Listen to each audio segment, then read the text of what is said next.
යාළුවනේ මං ඔයාලට පෙන්වන්නම් කියලා කිව්වා මතක ඇති බෙන්තොට අපේ සංචාරයේදී තිබුණු සුන්දර ආරණ්‍යයක් පිළිබඳව. ඉතින් මේ ආරණ්‍ය ගත්තාම ඒ ආරණ්‍ය ඇත්තටම ගත්තොත් කිසිම මිනිස්සෙක් අපිට දකින්න ලැබුණේ නැහැ. ඉතින් ඇත්තටම මේ ඉතා සුන්දරයි. ඉතින් මේ පරිසරය ගත්තාම ඔයාලට පේනවා ඇති අතිශය සුන්දරයි. මොකද හේතුව මේ මිනිස් වාසයක් නැති නිසා. මේවා ඇත්තටම මේ අපි යනකොට නම් මේ ආරණ්‍යයේ කිසිම කෙනෙක් හිටියේ නැහැ. ඇත්තටම නිකන් අතහැරලා දාලා වගේ තමයි තිබුණේ.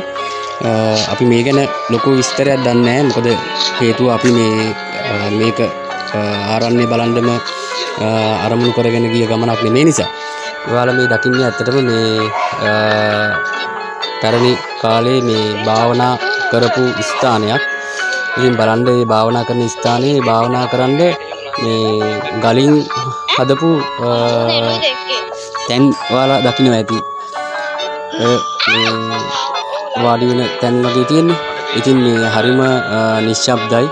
මුහුදේ රළ සද්දේ ඇහෙනවා. එපමණ විතරයි ඇහෙන්නේ. ඇත්තටම ගත්තොත් එහෙම ඇත්තටම හරිම සුන්දර දර්ශනයක් ඔයාලා මේ බලන්න. ඇත්තටම මම හිතනවා ඔයාලා මේවා දැකලා නැතුව ඇති කියලා. දැකපු ආපු කට්ටිය සමහර අය දැකලා ඇති. මම හිතනවා බහුතරයක් මේ ස්ථානේ දැකලා නැතුව ඇති. ඉතින් ඔයාලා ආවොත් එහෙම මේ පරිසරය කිසිම අවස්ථාවක අපිරිසිදු කරන්න එපා. ඒවා බොහොම පිරිසිදුව තියන්න. ඉදි කට්ටක ප්‍රමාණය දෙයක්වත් මේ ස්ථානයේ දාලා යන්න එපා. මේවා අපි රැක ගන්න ඕන. මේවා අපේ ඓතිහාසික ස්ථාන. ඔයාලට පේනවා ඇති. ඉතින් මේ ඉස්සර නටමුන් ගත්තොත් එහෙම ගොඩාක් තියෙනවා. ඔයාලට මේකේ පෙන්වන්න මම ඉස්සරහට යද්දි පෙන්වන්නම්. භාවනා කරන කුටි. ඒ කියන්නේ ඇත්තටම ගත්තොත් එහෙම මේ ගල් ගුහාවල් ඇතුලේ භාවනා කරන ස්ථාන තියෙනවා. හැබැයි එතනට ගියාම මම පෙන්වන්නම් ඔයාලට ඒ තැන.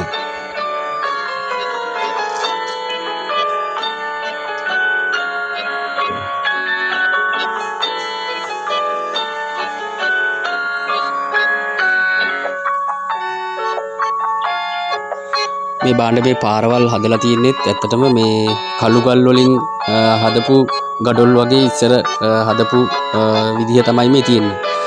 ඔයාලට පේනවා ඇති සම්පූර්ණ කළු ගලින් තමයි මේ තියෙන්නේ. ඔයාලා මම ඉස්සෙල්ලා කිව්වේ මේ ගල් ගුහාවක් ඇතුලේ භාවනා කරන ස්ථානේ. ඒක ඇතුළට යන්න බෑ.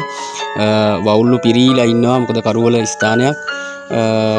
කොහෙත්ම ඇතුළට යන්න බෑ. ඉතින් ඒකයි අපි ඒ ස්ථානයට වැඩි වෙලාවක් රැඳෙන්නේ නැතුව ආවේ.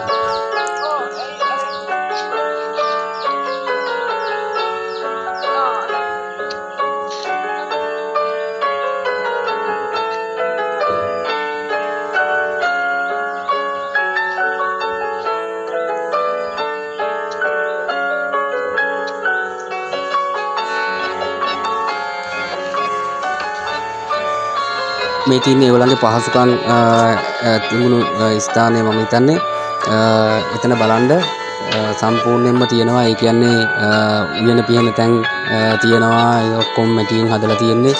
හරිම ලස්සනයි මේ භාණ්ඩක. ඔය තියෙන්නේ ඔය එල්ලලා තියෙන භාණ්ඩ පවා ඇත්තටම මෙහෙ කරන්ට් එක මුකුත් නැහැ.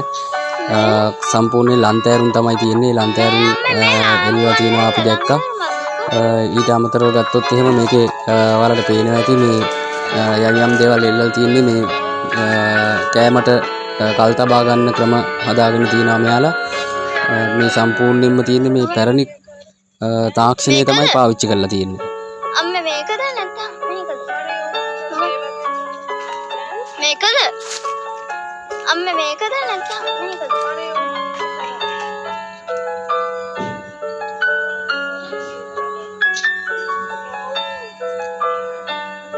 මේ තියෙන්නේ මේගොල්ලෝ නවතැන් ගන්න තැන විය යුතුයි. මම මේක පොඩ්ඩක් නැවත පෙන්නනවා. මෙයා ඉස්සලා කට්ටිය වැඩි ඉච්ච නිසා ඔය බලන්න මේ භාවනා කරන ස්ථානය මේ තියෙන්නේ.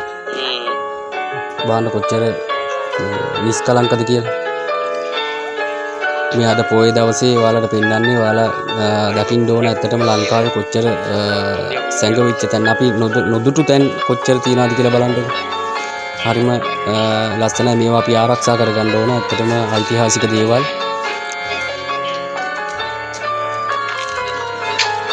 ඔයාලා බෙන්තොට ඒ දූපතට ගියොත් එහෙම අනිවාර්යයෙන්ම මේ ස්ථානෙට යන්න ගිහිල්ලා ඉතා සුරක්ෂිතව නරඹලා පැමිණෙන්න. මේ තියෙන්නේ ඒගොල්ලන්ගේ බුදුමැදුර.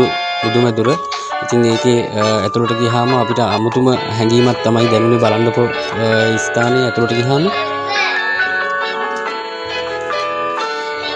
මේ කරන්ට් එක නැති හින්දා වෙන්න ඕන. මේ සූර්යාගේ ආලෝකය වැටෙන්න තමයි මේ ස්ථානය හදලා තියෙන්නේ. හිරු කිරණ එතන වැටුනහම සම්පූර්ණ මේ එළිය එන විදිහට තමයි හදලා තින්නේ. මේ බලන්නකෝ හෙවණැලි එහෙම වැටලා තියෙන්නේ.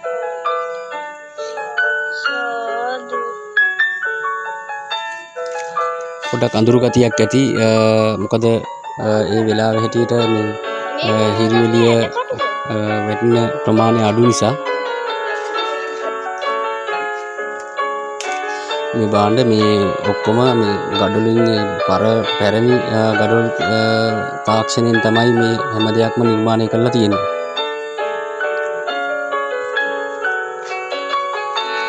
මේ තියෙන්නේ ගල් බාණ්ඩ එක ගල් වර්ග මේගොල්ලෝ තාක්ෂණික වශයෙන් භාවිතා කරලා තියෙනවා.